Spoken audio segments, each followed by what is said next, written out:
Good morning, everybody. Welcome to the Saturday morning real estate marketing show with RuthieRocks Ruth Allbrand, and I am Marketing Max. Today is episode number 344 already. And actually, we're bringing on a special guest today. His name is David Serle. He's a broker out of Boca Raton, Florida with RE/MAX Services. And he's going to share with us what they're doing in Florida right now with their real estate, their marketing, and all the other things surrounding how to market a house, especially the open house situation, which Ruth just informed me this morning that, here in Nevada, we're finally able to do that now, right? Yes, yeah. But before we get into David, Ruth, what is happening in Las Vegas? Well, we're off the charts, Max. In October, we're 16.7% ahead of sales last October. Wow. So I know we've sold 3,866 homes this month, which is the most this year for 1 month. For 1 month. So we broke a record for the year. And that was about 124 sales a day, which is incredible. Wow. I know. I'm just jazzed. We're like within 4 percentage points of last year to date. So my bold prediction is that we're going to beat 2019, right? Absolutely. Absolutely. Wow. And the new homes are flying off the shelf. The developers closed 1,000 new homes in September, and that was up 2.8% from September of last year. And the median sales price of a new home is $370,000. And that's up about less than 1%. It's not up much, which is a good thing, as you know. I don't want these. Right. We don't get to run away real quick here. Right. Yeah. Yeah. And the builders pulled 3,611 new home permits in the third quarter. And that's more than double from the second quarter. So that's good. That's good. Yeah, the September tally of 1,260 was up 90% from the same month last year. So the valley is got over the turbulence, and now we're just forging and rocketing ahead. I guess I was talking to David earlier, our guest, and he was telling me his inventory. Well, we have only 1.7 months of inventory with only 4,767 homes available in the resale market. So the good news is we listed 125 homes yesterday. So that's the good news. And we closed 320, which is amazing. Right. I know. So inventory shrinking based on that number then. Oh, absolutely. Yeah. Continuing. I was up around 1.8 and just watching the numbers, but I don't want to get down to 1.5 because then I know the house prices will go up. So that's what we don't want. And since it's Halloween, I this morning I'm going to segue here to the time of year. Right. I was debating whether to wear a costume today. Yeah. I was debating whether to wear my witch hat or not, but I decided not to. Right. Right. So I went around the hood, and there's one house that always does some really exciting stuff. And so I posted to the story that we were having David on today, and I tried to get some weird music, but I didn't realize they had a Halloween segment on music on Facebook stories. In case anybody didn't know that. I found it out. And these houses around here, even though I don't think there's trick-or-treating, correct? As far as we know, there's no trick-or-treating this year. Yeah, legally. But this house is just, always goes all out for the decorations, and I just thought I would show a few of them. There's a big ghost up in that palm tree, a pumpkin head ghost. Right, pumpkin head, right. And there's a guy coming out of one of the cable boxes. So it was just pretty much fun. Yeah. So anyway, happy Halloween, everybody, and let's just get on with the show. And let's see, where did I put David? I always say I'm the producer. There we go. You are the producer. RuthieRocks. Right. Welcome to the show, David. Thank you very much. I appreciate it. I also forgot to mention that David does a breakfast with the broker show. Is it once a week? Florida? So we do it every Tuesday morning, typically around 9 a.m. We've actually put a foodie review once a month as well. But we've been doing it about 2.5 years. So we've had everything from Ryan Serhant, Lee Brown, Adam Contos, all kinds of, I don't know if you use Bomb, but the Bomb guys, they're awesome. Yeah. So we've had some, really the reason for it is to perpetuate professionalism and collaboration within the industry. Yeah. So we really try and create value. No, that's great. That's great. I mean, every business, especially when it comes to sales and selling a product like ours here, and you got to start embracing the fact that you got to become a media company, right? To grab attention and to collaborate with other professionals, because it works.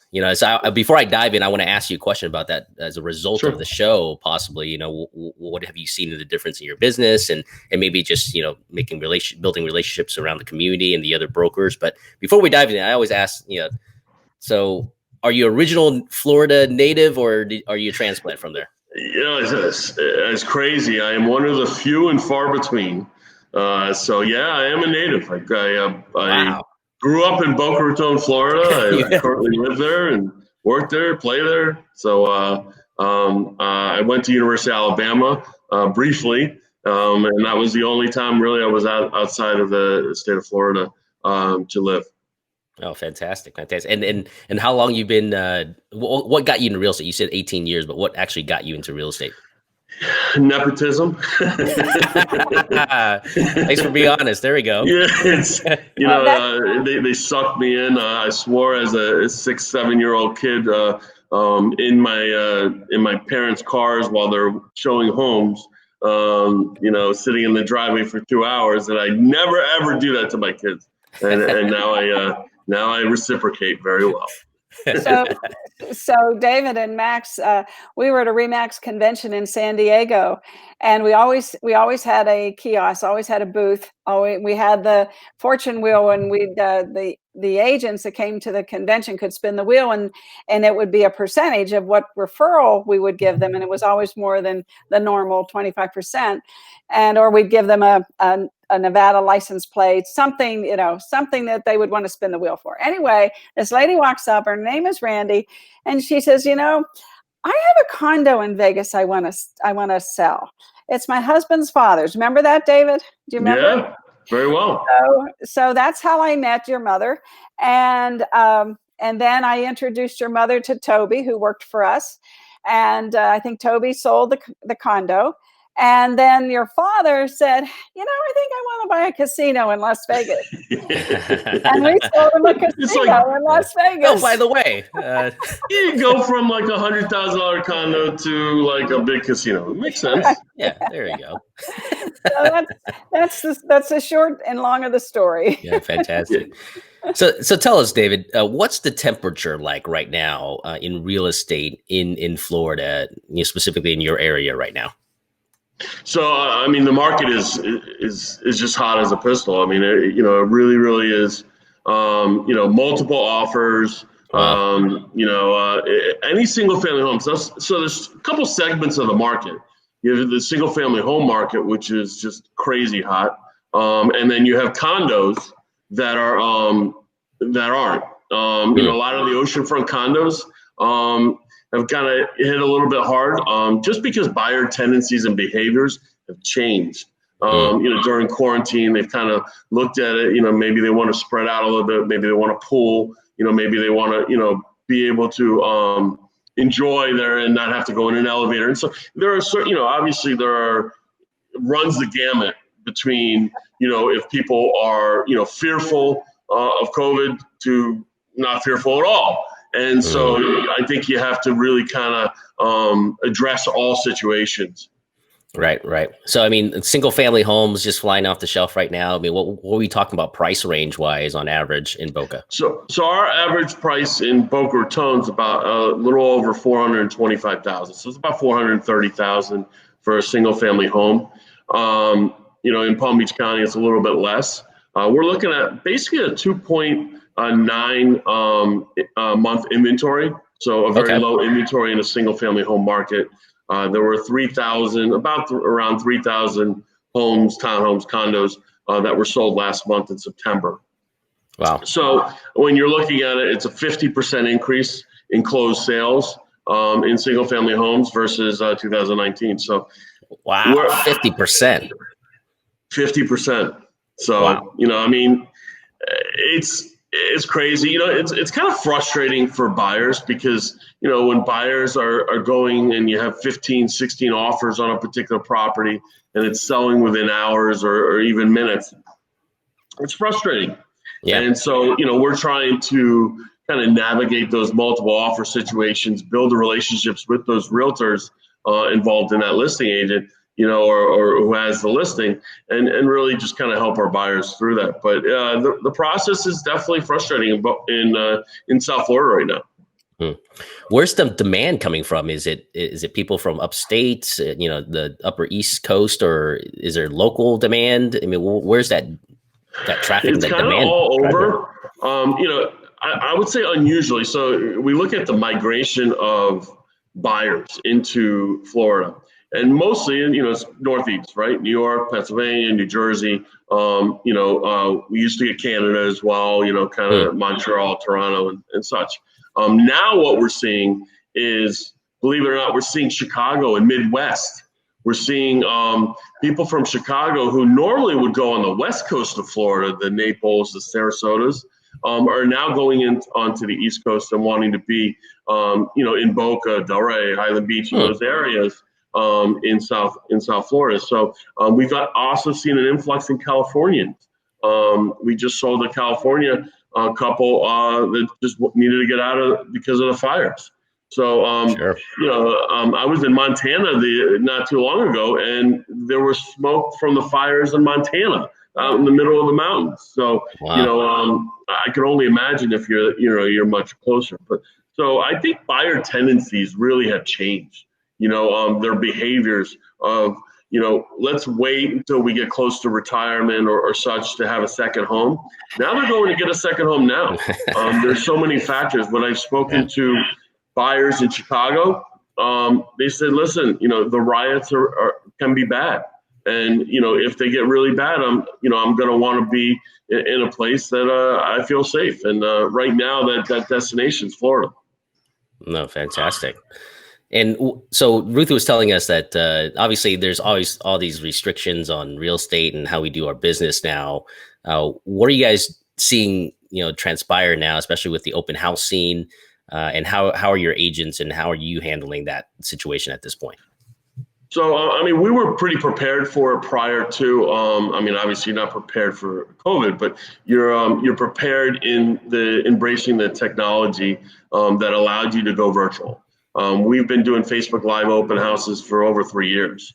So, so we were doing those already. So we tailored it a little bit better.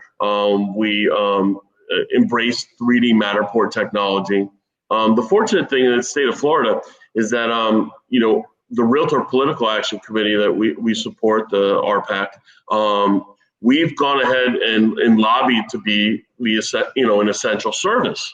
So we really never had, we've had a slowdown, but we never had a total stop to our business. So we were able to do not necessarily public open houses. Those would be refrained upon. However, and wouldn't be well received. However, virtual Facebook Live open houses we've been doing from the very beginning of COVID, and then we go ahead and put our 3D Matterport technology that helps people relocate. Our sight unseen properties. People going under contract with those skyrocketed.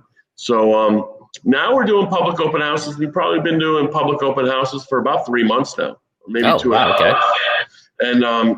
And really, it's not because realtors want to get out and do public open houses. It's because customers their behaviors are wanting them.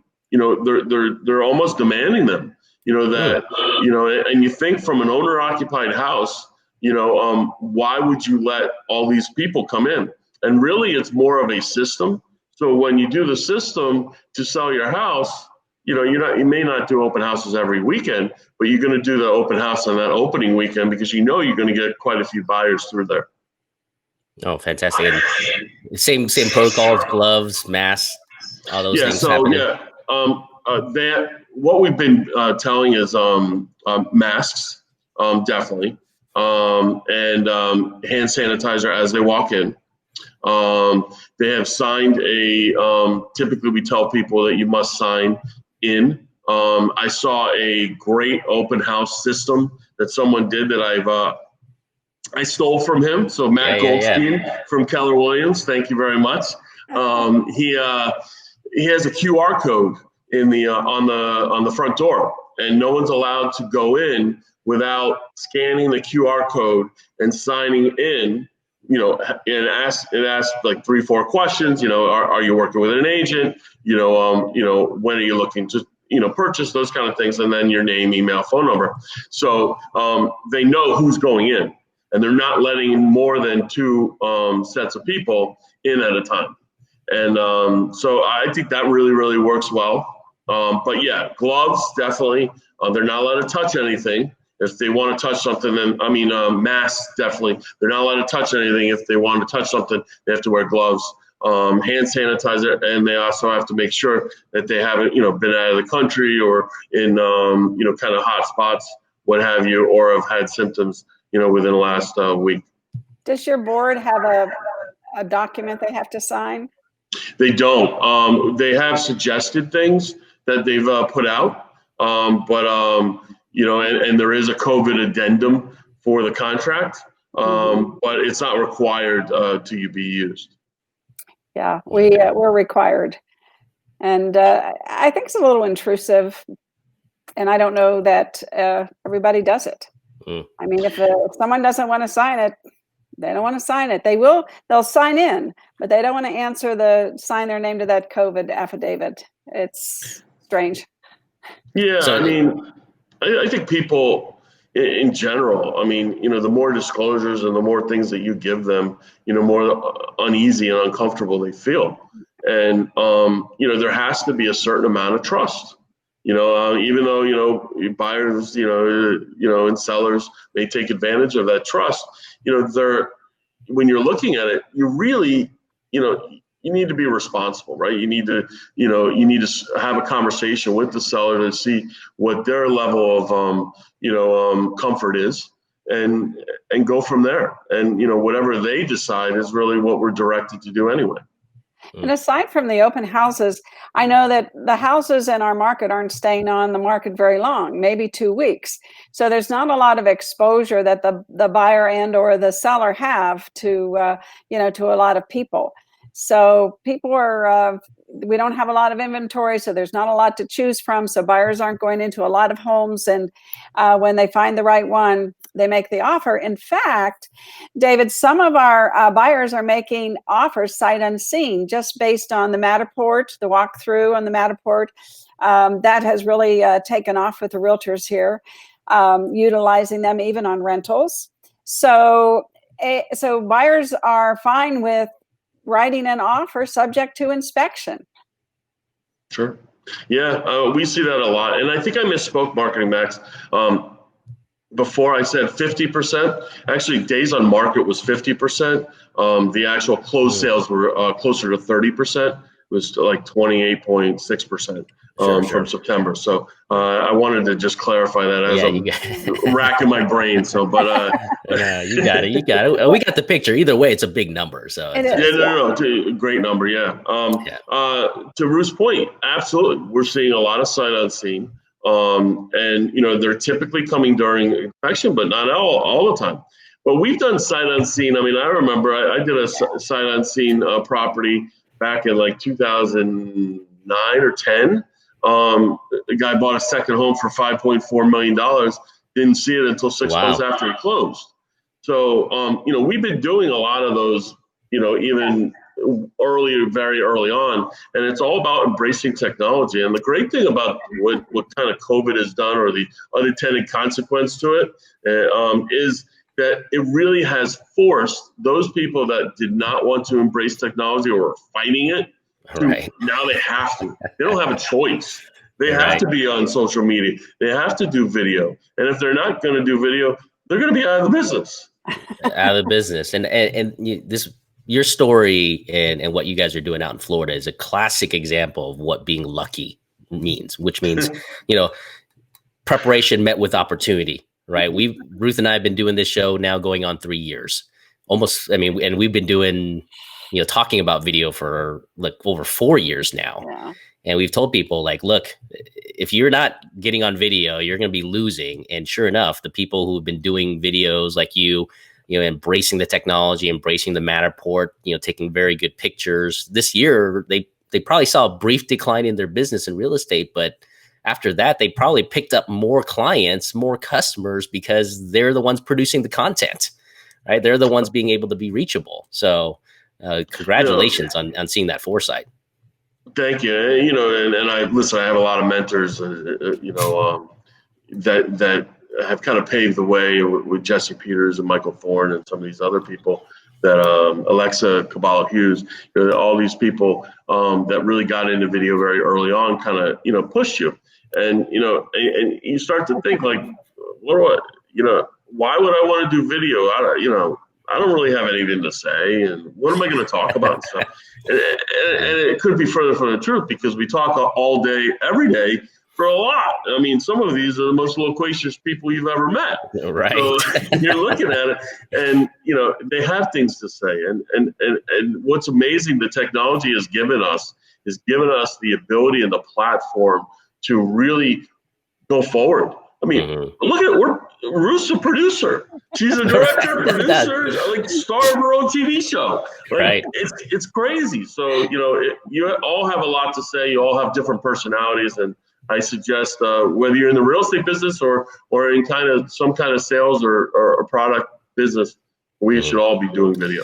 I just thought about a service right now, just like a photographer, right? All real estate agents should hire a professional photographer to take good pictures, do the editing, make it pop. Everybody now should hire a professional videographer that edits for them as well. So they don't have to worry. You just go there. And I've been saying this when I was a loan officer in 2016, I just took my iPhone and did like an HGTV type of walkthrough of these, brand new homes in certain areas. And I told real estate agents, this is what you should be doing right now, right? To your current open houses, to your, new homes in the community, get permission from the communities and do like a walkthrough and start pointing out like specific, features of the home that people might like, and put that as part of your marketing content. And I think whoever's watching this, I can tell you that's going to be a booming business, much like the photography now with the video editing. Yeah. I mean, imagine if those people or those agents heeded your advice years ago. I mean, imagine what kind of position they would be in now. So, anything you do is, 6 months to a year out. Correct. So if you're not doing it now, every day that you don't do it, you keep on pushing, kicking a can down the road. And eventually you're going to be forced. Something like some unexpected thing like COVID is going to make you embrace technology like you've never embraced before. No, absolutely. Right. Yeah. Absolutely. We have a website company. We develop websites for real estate agents, David, and we have on our website we have one section for just virtual tours. And before COVID, we scraped the MLS legally for only MLS listings that have 3D virtual tours, and we put them in a special section, and that always got a lot of activity. But we only had like 80 homes that had virtual tours before COVID. Now we have over 800. Wow. Amazing, to your point, Marketing Max, about what a business. Yeah, we should have bought Matterport prior to this. Well, they were 4,000. I think now they're 1,500. They've gone down, in price. Hey there, Michelle Balisari. How are you? Michelle. Right. In the house. So Boca. So Boca. So David, Lori Schultz is also in the house too. So it's a couple of my agents. Yeah, I saw Lori there. Hi, Lori. Yeah, and then we've got Deborah. Hi, Deborah. Good to see you. And morning, it's always good to see Karen every morning. And we've got Sunshine Claudia today with her. Oh, there's Karen. And then where did Claudia go? Oh, I lost Claudia. I lost her. Oh, there she is. There she is. There she is. Whoops. There she is. Yeah. So David, you've also done something very interesting, much like Ruth and I have done this now for going on 3 years. You do a weekly breakfast with the broker show. Walk us through why you originally wanted to do that. And then secondly, the follow-up question is, have you seen any benefits. What are the benefits to your business as a result of doing that show? So yeah, we do breakfast with the broker every Tuesday morning, and Tuesday morning, typically at 9 a.m. We have put a foodie review once a month now, where we go to a local restaurant and do, or local small business restaurant, not really the corporate chains, more of the mom and pop, to support them during COVID, and it's been very, very well received there. But originally, as crazy as this sounds, so originally I decided, I'm going to do this breakfast with the broker to kind of perpetuate professionalism and collaboration within the industry. Mm-hmm. So I went out and I found the best agents that I could, and it was only in person. And as luck would have it, my stick, because everyone needs a stick for their thing, right, was to do a secret handshake. Boy, that changed. But that was my thing. Like, you know what? You would come in, it would be an in-person. I did interviews in Dubai. I did interviews in Canada. I did interviews in Israel, South Africa. These were just places that I vacationed in over the last couple of years. And when I was vacationing in those, I would seek out, an agent and or a broker or someone who was going to give value to the agents there. And we would talk about the market, similar to what you guys are doing here. And it was so well received. We received 2020 Risk Media's Trendsetter nomination award, which was pretty cool, and hopefully we will receive 2021 as well, but we'll see. But really it was to perpetuate professionalism and collaboration within the industry. Well, then COVID hit. And obviously I was still trying to do the in-person interviews, but then understood that consumers are not going to want to see this. They may be offended by it. And so we started doing Zoom. We actually use a service called StreamYard. StreamYard I got from Jeremy Phillips, and he's also with Remax, and he does a great job marketing and stuff. But StreamYard is basically a live stream service similar to what you guys are doing with BeLive, and so we started opening up our total horizons, and now we're interviewing people all across the world to give value to the agents, and it's not brand specific. That's the one thing we wanted to make sure is that, I won't wear my Remax stuff typically on the show, just because, I want people to feel comfortable with the collaboration. I want to collaborate with you. There's enough business out there that I want to collaborate. I don't want to compete with you. I want to be a collaborator.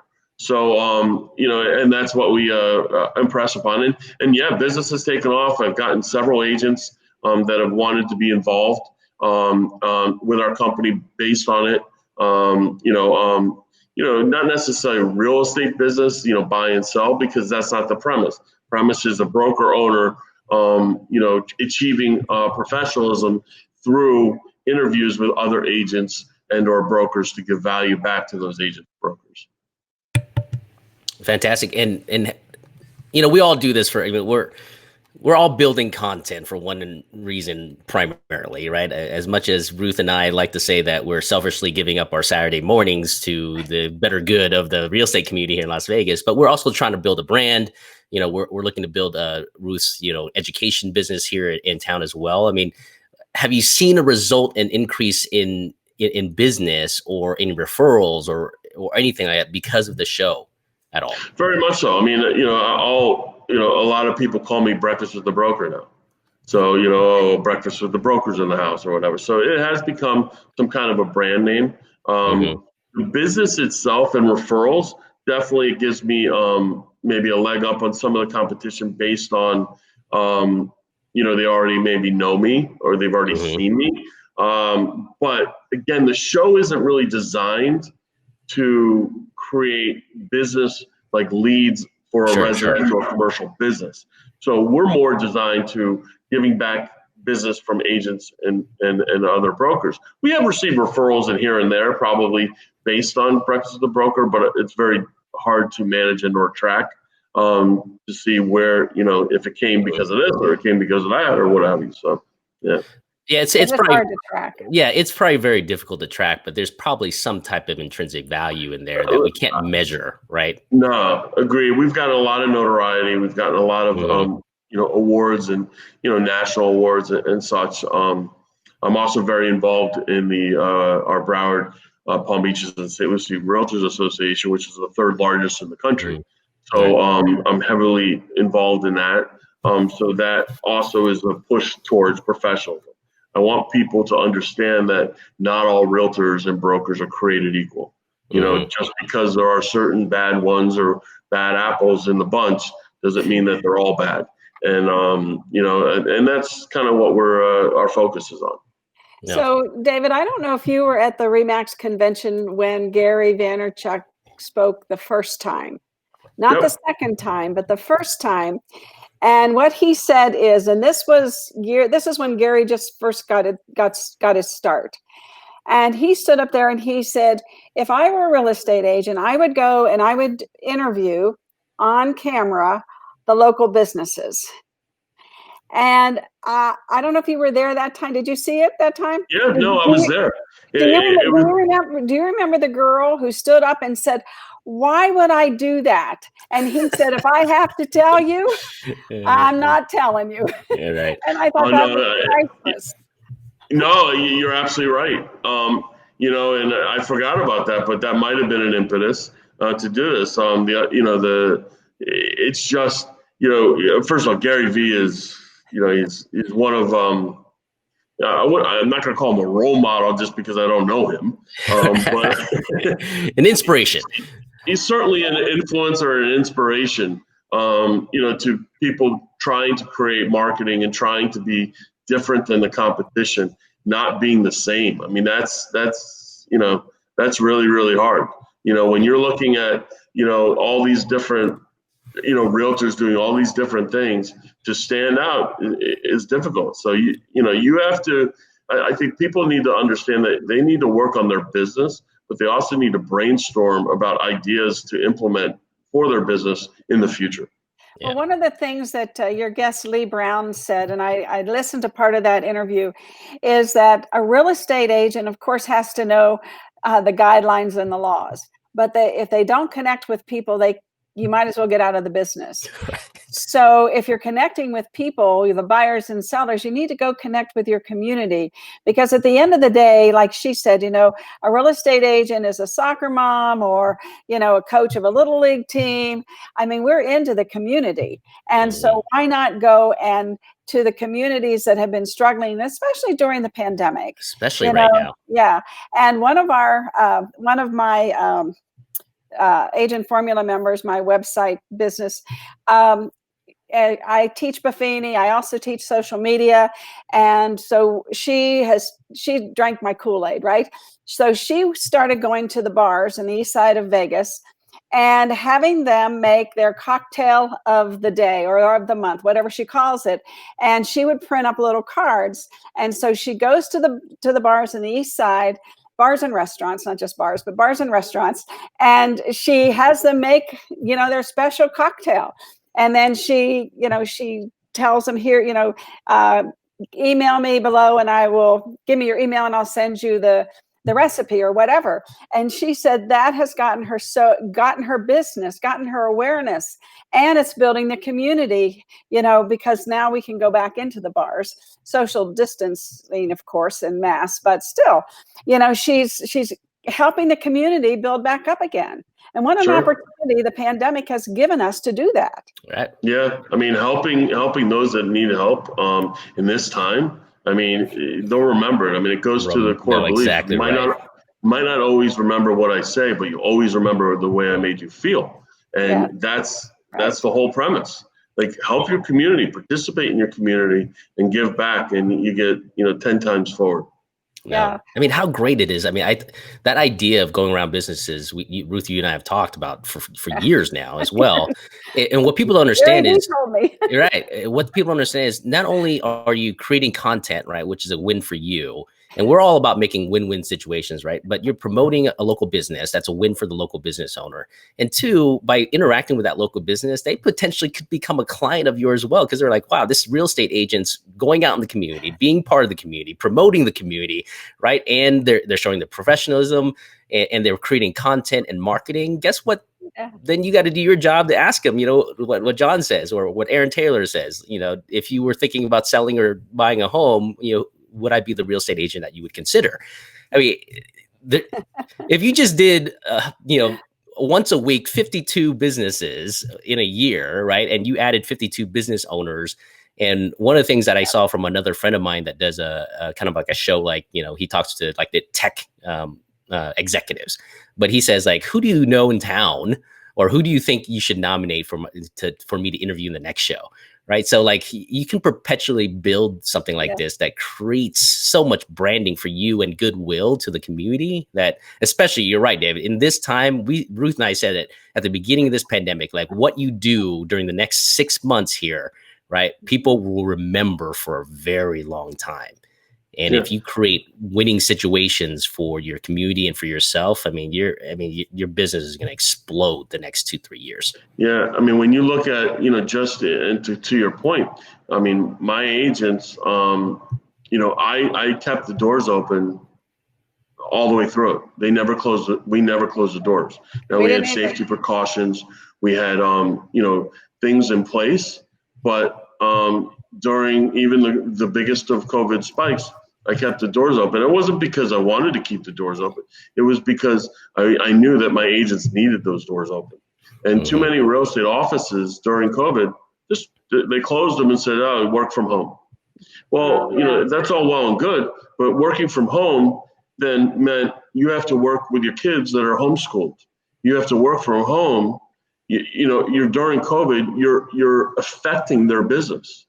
If we can do it safely in a social distance way, why can't you open up the office and they could stay in an office, locked in office, and then only come out, when they're done?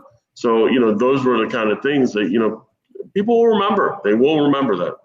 Well, David, I have a training center, and I call it Be Social Savvy Training Center. And I teach one continuing ed class a week, and it's 3 hours. So when COVID hit, I think we had 2 or 3 weeks where we just did Zoom. And I mean, we had over 60 people on in the Zoom for the class. Then people started, when the social distancing was allowed, they started coming into the classroom. This week, I mean, I hate to say this, but I don't know if I was following the guidelines, because we had a packed house. I mean, everybody had their masks on, but I don't know if they were 6 feet apart. We have a pretty big classroom, but amazing. People said, we just want to get back and connect with people and network and talk to our fellow realtors. And these are from people from all different companies, right? I teach Berkshire Hathaway agents, RE/MAX agents, Century 21 agents, it doesn't matter. And they just want to get back and talk to people and find out, do you have any buyers? I've got this house I can't sell, or I have this coming soon home. Maybe you have a buyer for it. They want to connect. And it's just the nature of the beast. We just want to be connected. No doubt. I mean, that's what we're lacking right now. Everybody's looking for that. Yeah. And the beauty of this is, I always like to think like 3-4 moves ahead here is the beauty of what's going to come out of this is you build the brand online this year. If you've done the job the last 2-3 years and gotten content out there, but really what you should really look at is how do you bring people back together when we come out of this thing? Right? How are you going to integrate your marketing from an online perspective to building community face to face again? And that's really kind of, people will be like what Ruth just said, driving that, because we're so in need of human connection right now because of what has happened, and people are going to go in droves to anywhere where they can come together again. I mean, the crazy thing is it's not going to be one day, so it's not going to be like, oh, suddenly COVID's over, and right. Now we could go have parties. So I think it. I have a joke about that. I think it's going to be over November the 3rd. I don't know. Maybe not November 3rd, but maybe January 21st or November 4th. Probably January 21st. You know, it's but I mean, honestly, when you look at it, I mean, there are, and as we talked about initially, there are people that are extremely panicked and fearful of COVID, and the fear is not what it could do for them. You know, it's the fear of the stories that they hear that, you know, this person didn't know he had it or she had it, brought it back to their elderly parents, and all of a sudden the parents passed away. So, I mean, you know, that's a tough thing to live with. So I think, you know, some of that fear is, you know, it maybe, you know, it certainly is warranted. And we just have to understand what the consumer's tendencies are and behaviors are, and what's acceptable and what's comfortable, and we don't want to offend anyone. And yeah, and you know, I said a joke, but in reality, thousands of people have died, and that's the you know, the terrible part of this pandemic. But at the same time, the flu's been around a long time. I don't know. I go back and forth. No, and I do too, and I look at it, and you know, and just because we say something that isn't maybe, you know, mainstream, or you know, it isn't something that maybe the majority of people feel, you know, it doesn't limit the amount of pain we feel for the people that have perished. Sure. I mean, you know, you're looking at, I mean, just the absolute sheer number is horrifying, and it's horrible. However, when you look at it, you know, I love to be able to, I look at the friends, my family, my clients, and I look a lot at the wives of a lot of these people, and more the wives than the husbands are going through a significant emotional experience with this, and not a good one, whether it's anxiety, depression going forward. These effects, they're making them agoraphobic. They're not wanting to go anywhere with, you know, and go. So, I mean, these are long-lasting effects that have nothing to do with the virus other than the message being perpetuated through all kinds of media channels. Yeah, no doubt. Yeah. Deborah has a question for you. She wanted to know how the Fort Myers real estate is. And I know you're on the East Coast and Fort Myers is on the West Coast. And I know Pinky knows Naples. Pinky does that area. And she and Josh, their business has exploded this year.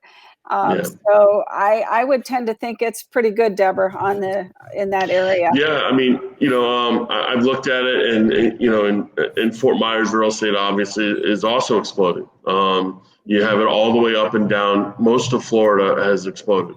I think I saw the statistic. We were under 600 people relocating to Florida a day pre-COVID. Now we're up to 1,000 people per day. Every day coming into Florida. So, you know, you think about it, it's a lot of people, and there's a lot less people leaving. Yeah, well, you guys got the benefit, much like Nevada here, no state income tax, right? And it doesn't snow in Florida either. I mean, you know, there's and we constantly fight about certain things, but you know, listen, eventually you pay your taxes, right? So, you know, whether it's the sales tax and the other tax, and you know, maybe you don't pay state income, but you certainly pay tax. So, you know, businesses, we're one of the only states that have a business rent tax.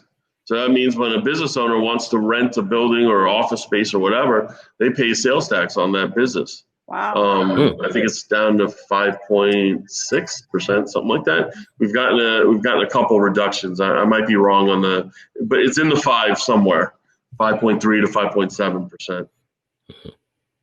Yeah, other than the hurricanes, that's the only thing I'm concerned about in Florida. You know, but at least you get a warning. It's not like California earthquake and suddenly like there's fire. Like, right. That, I cannot wrap my head around, and I guess because I don't know. You know, you know what you don't know. And I can't wrap my head around that one day, like all of a sudden the ground's just going to shake, and that scares me, and I'm sure that's how Californians or other people in earthquake states, feel about us. Like, oh my God, a hurricane! Look at the size of that hurricane. It's going to come and wipe everything out. Right, and right. It's so hot in Vegas, you can fry eggs on the sidewalk, right? So everybody, I was there during the hottest day. I think it was 131 degrees in Vegas. Like the actual sole of my sneakers were melting. It's wow. Crazy. Yeah. That's what we don't go out during days like that. We stay indoors. Yeah. It's hard when you're on vacation, though. No doubt. Well, fantastic. Congratulations on really having the foresight again to embrace technology through the last couple of years, and you and your team are going to be reaping the benefits not only this year, but especially if you double and triple the efforts of the content this year. I mean, the coming years are going to be better as the economy recovers. How's the local economy? That's a question I wanted to ask. How's the local economy doing? Yeah, I mean, some of the municipalities. I mean, the two neighboring mayors of Boca and Delray are both friends of mine, and they're going to have, they're going to get higher property tax income, and revenue. But, they're going to have, I think, some shortages and shortfalls in it. We're seeing stores and small businesses go under. A lot of these places, very, very popular shopping areas, they're $50, $60, $75 a square foot, for leases. I mean, that's not sustainable. So I think the landlords are going to have a hard time. They're going to have to reinvent themselves a little bit, maybe with a little bit more of shared community spaces where kind of similar of the WeWork kind of stuff, but actually doing maybe on a restaurant. Like I know one of the restaurateurs before COVID was going to do like a very, very luxury food court where you had almost like stations of different types of food. And I think you're going to see people doing that. I think you're also going to see a lot more Amazon distribution centers in a lot of the malls versus, certain, the local, Bath and Body Works or those kind of things. Those are going to be very, very tough. I mean, if you think about Bath and Body, I mean, those places have gotten hurt pretty bad, a lot of these retail shops. And, we probably need to figure out a way to help them and support them because it's tough. But, you look at New York City, I mean, I heard a statistic, they're going to lose 60% of the restaurants. Like, I mean, that's crazy. We're probably going to lose 20% of our restaurants, potentially more small businesses. So, although the local economy is good and maybe the people have more disposable income because they're not traveling and they're not going out to eat and spending $300-400 in dinners, the businesses are getting hurt. If you're in that restaurant or hotel or travel business, it's tough. We know. Vegas, yeah. So, one of the things in Vegas, 1/3 of our population is the retirement population. Do you have an idea of what your retirement percentage is? I don't have a specific idea. I mean, I certainly can get that to you, but it's high. I mean, especially in Boca and Delray. I mean, we have, I think we were the hub of the active adult community. I mean, we have, I can't even imagine how many people you live in these active adult communities, but we probably have, hundreds of these active adult community in Palm Beach County. Well, if you have 1,000 people moving every day, I have to think that they're not coming down there for jobs. Right? No. I mean, some of them are. I mean, some of them are. There definitely is a huge push for private equity firms, hedge funds, even tech has come into Boca. Boca's incentivizing people. So, I mean, they certainly are, but a lot of them are for second homes and lifestyle changes. Yeah. And we have 1.5 million people as a population in Palm Beach County. That's just in the county. There's 38 cities in Palm Beach County. So, when you're looking at, we have a significant 55 plus community. And I don't want to give a percentage because honestly, I don't know. If I had to guess, my guess would be somewhere in the 25 to 30% range. Yeah, probably similar here to Vegas. Yeah, yeah, I would think so. Maybe even a little bit better because it might be. Yeah, I mean, certainly in Boca, in Delray, you're going to see that number significantly higher. You're not going to see it as much as in Jupiter, Palm Beach Gardens, Lake Worth, Boynton, that kind of area. We're not going to be competition to you until, and I'm saying this in jest, until California falls in the ocean from an earthquake. Then we'll have ocean views. Right. Then you have, well, yeah, until you get the ocean. Lake Las Vegas is nice, but, it certainly isn't the Atlantic Ocean. No doubt. No doubt. All right, David. Well, we appreciate you coming on. It's Absolutely. 10 minutes or 10 minutes to the hour here. Any last words, any thoughts for the real estate community here in Las Vegas? As a real estate community, my hope is that each and every one of you as real estate professionals, whether it be through affiliates or you are the real estate professional, is to be nicer, take care of people, understand that, they're going through a lot of things that you may not, be privy to. And I think we all need to do a better job with patience, and we need to do a better job with collaboration. Not everyone needs to be, you don't need to stick a knife in everyone's back. Be upfront, be transparent, and be nicer, gentler, and a collaborator rather than a competitor. And I think we'll all get through this together, participate and connect in your communities, and we'll all be better for it. David, I'd like to put your phone number on the screen. Yeah, what is it? 561 561 756 756 3104. And I'm doing this because I know some people probably that are going to see this that might want to move to Florida. And they can contact you and do some business, because I know you're excellent. I've known you for 19 years, and I highly recommend you to those people there that want to move to Florida.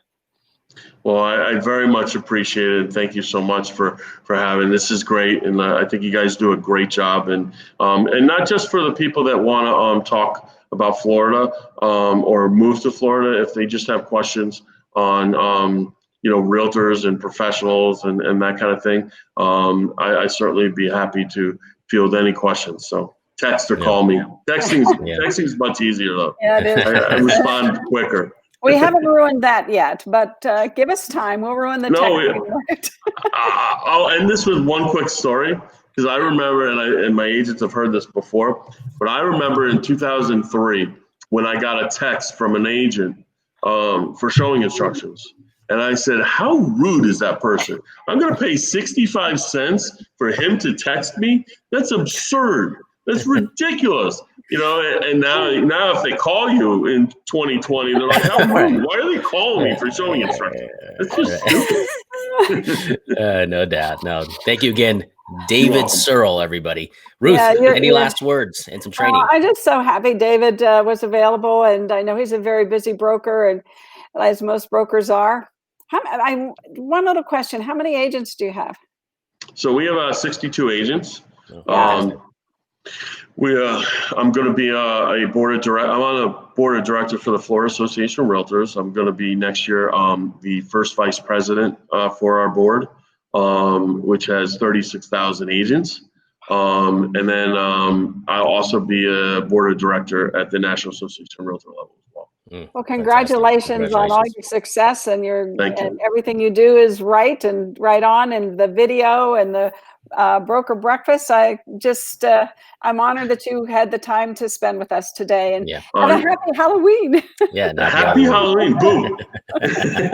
We're actually, after this, I'm going to do trunk or treat in my community. So you talk about connecting communities. We're going to do that for the kids, and we have little candy things that they can just pick up out of the trunk. So. Fantastic. But Ruth, you guys were great, and thank you very much for having me. It really is a privilege and my honor. Oh, well, thank you. Everybody have a great weekend. Have a great weekend. Happy Halloween. And go out and vote. Yes, vote, I vote. voted yesterday. Vote, Yes. vote early and vote often. Just kidding. Just kidding. Just vote. No. Vote once. Definitely vote. All right, everybody.